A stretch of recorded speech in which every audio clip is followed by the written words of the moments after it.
fans of high quality entertainment. So my good buddy Robert's on my turntable a few days ago, he did a video on albums that are turning 50 years old. And so I thought I would copy his idea, basically steal it, and show you. I think I've got all of them. There might be one or two more here somewhere, but pretty sure this is it. I have 30 albums from 1975 that are turning 50 years old this year. And guess what I've done? That's right, I've ranked them from my least favorite to my favorite. Aren't you excited? Well, anyway, I'm going to rank them. I've already put them in order. So here we go. Number 30. I've been saying this for years. I just can't get into this album, man. Yeah, I just prefer her other albums more. So number 30 is Patti Smith, Horses. Number 29. Once again, not my favorite album of theirs. I might play it once every 2 or 3 years. Not that it's bad. It's just I would rather play one or two of their other albums. 10cc, the original soundtrack.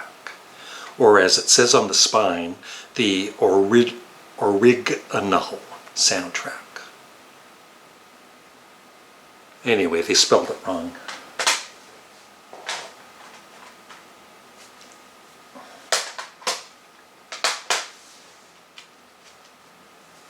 '28. Now these are all, good albums. This band, I was starting to lose interest in them. They were releasing so-so albums, pretty mediocre. But when this came out in 1975, I really liked it. So it's definitely one of their best.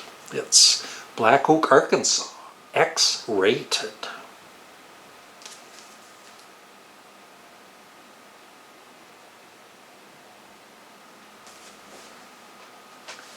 I'm not going to keep track of the numbers. Just go through these. It's too much work.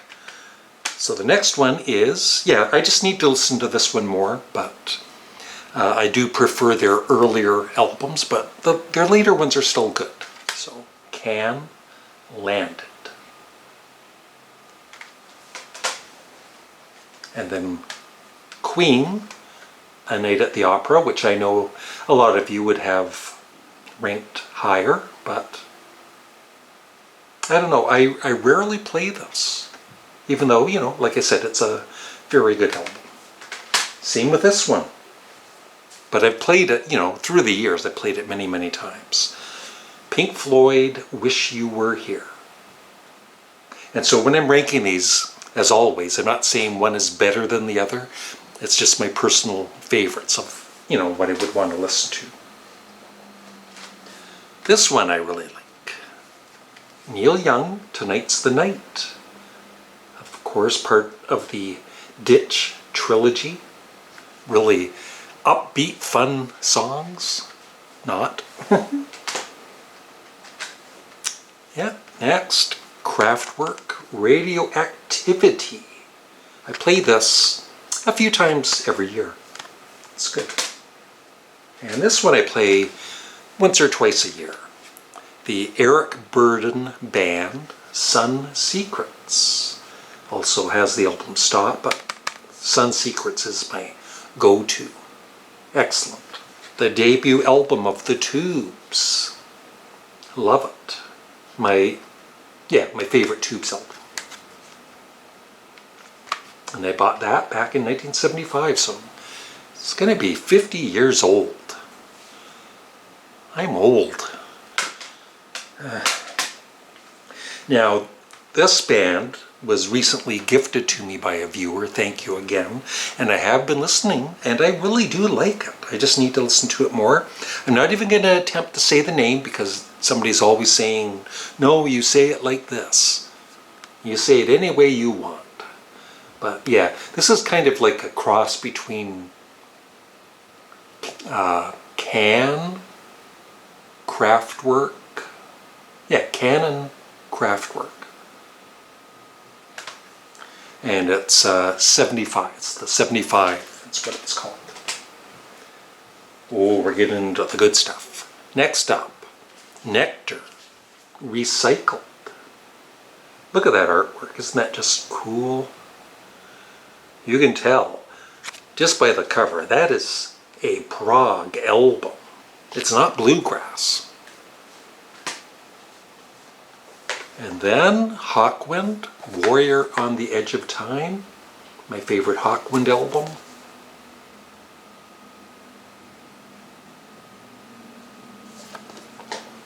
Okay, I think we're almost getting into the top 10 here.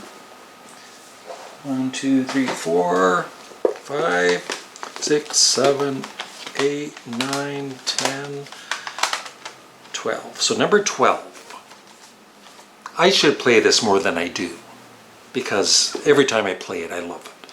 Chris Squire, Fish Out of Water.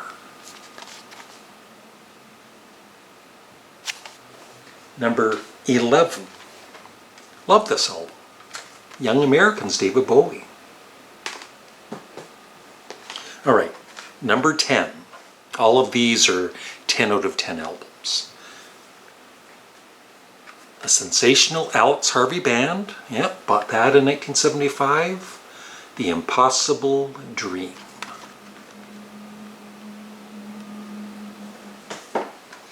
Number 9. Love this band. I think they're really underrated. This is, if you like just great classic rock with great guitar work, you know, nothing too heavy, just great rock songs, Golden Earring Switch.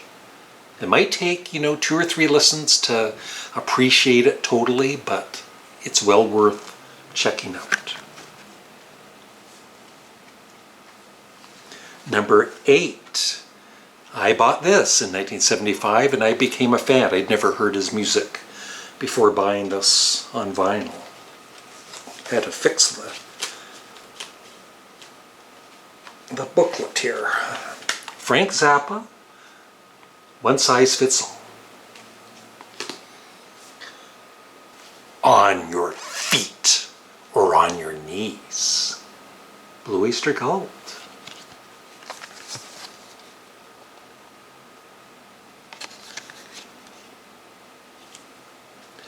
Buck Dharma is one of the most underrated guitarists. Write that down.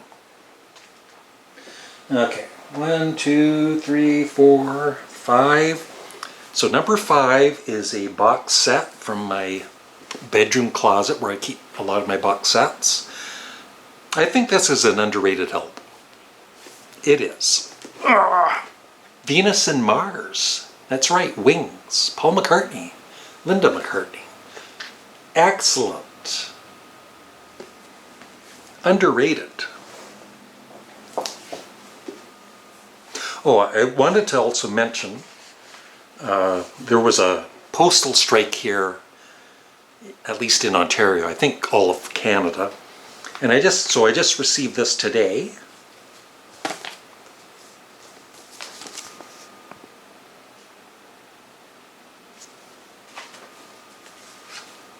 A nice postcard from the Lennon estate.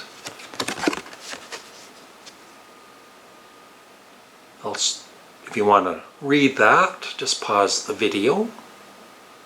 I have actually not even read it because I just got this in the mail.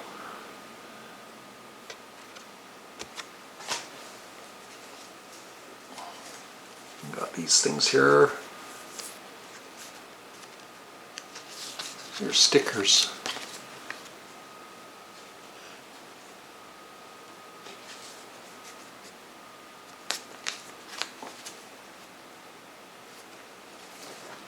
You are John Lennon.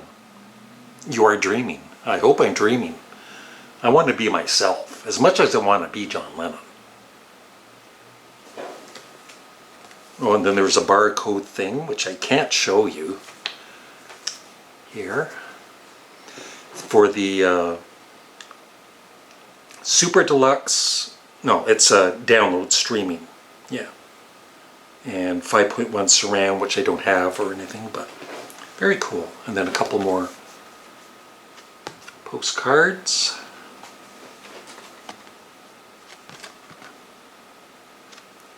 All right, back to this. We have 4 albums to go. What's number 1? I don't know. Yes, I do. All right. One of them is a Sparks album. But is it in first spot? Number 4, another box set, which I keep at the bottom of my CD collection here because it's a bit smaller. Black Sabbath, Sabotage, my favorite Black Sabbath album. If you like heavy Black Sabbath, I don't know how any Black Sabbath fan would not consider this one of their best. Number 3, once again, just like Frank Zappa, first album I bought was in 1975, and right away I was a fan. Lou Reed, Coney Island Baby. I play this a lot. It's one of my most played albums in the past 50 years. Number 2, that's right, they're not number 1, they're number 2. Sparks. Indiscreet. Love this right away. Even though it was totally different than Kimono My House and Propaganda. I just loved it. But number 1, and I think a lot of you will agree, maybe even Glenn Kellaway from the Basement. No, it's not a Beach Boys album. It's friggin' Led Zeppelin, Physical Graffiti, the best album of 1975 in my books. And that's it. Thank you for watching. Have a great day. What other albums from 1975 that I don't have, were you, or that you're a fan of, let me know. Thanks.